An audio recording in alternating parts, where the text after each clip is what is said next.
ایک سردار تھے کسی قبیلے کے، وہ حضور کی بارگاہ میں کلمہ پڑھنے آئے۔ امام راضی نے لکھا ہے، کہتے میرے اندر 4 غلطیاں تھیں۔ میں شراب بھی پیتا تھا، چوری بھی کرتا تھا، بدکاری بھی کرتا تھا معاذ اللہ، اور جھوٹ بھی بولتا تھا۔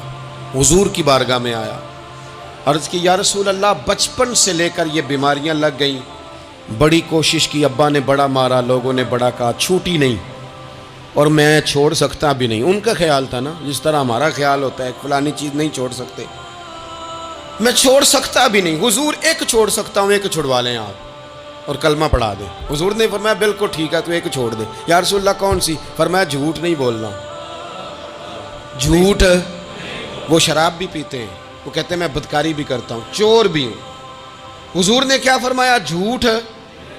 کیا ان سارے کاموں سے زیادہ سخت تھا حضور نے اس سے منع کیا؟ جھوٹ نہیں بولنا بھائی۔ کہتے ہیں سونے وعدہ ہو گیا۔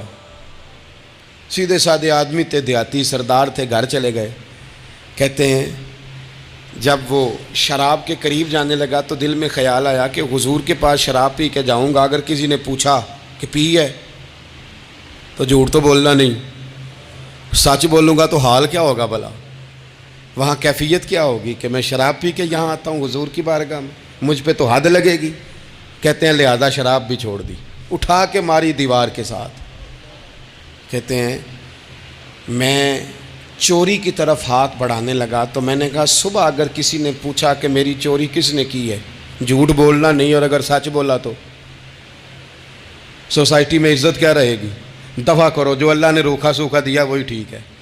کہتے ہیں گلی سے گزر رہا تھا، اس عورت نے پھر آواز دی، اس کی طرف جانے لگا اور قریب گیا تو وہ پوچھتی ہے سنا ہے تو نے کلمہ پڑھ لیا ہے؟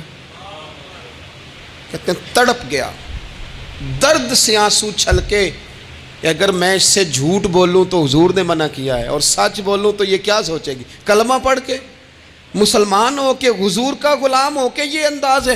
کہتے وہاں سے بھی آ گیا، آ کے نہ پیچھے ہو کے بیٹھ گیا، پیچھے حضور تقریر کر رہے تھے، پیچھے ہو کے بیٹھ گیا، غور سے حضور کا چہرہ دیکھ رہا ہوں، غور سے دیکھتا جا رہا ہوں، دنیا کہیں اور دیکھ رہی ہے اور میں حضور کا چہرہ دیکھ رہا ہوں۔ سر سے لے کر پاؤں تک تنویر ہی تنویر ہے، جیسے منہ سے بولتی قرآن کی تفسیر ہے۔ سوچتی تو ہوگی دنیا مصطفیٰ کو دیکھ کر بھلا وہ مصور کیسا ہوگا جس کی یہ تصویر ہے۔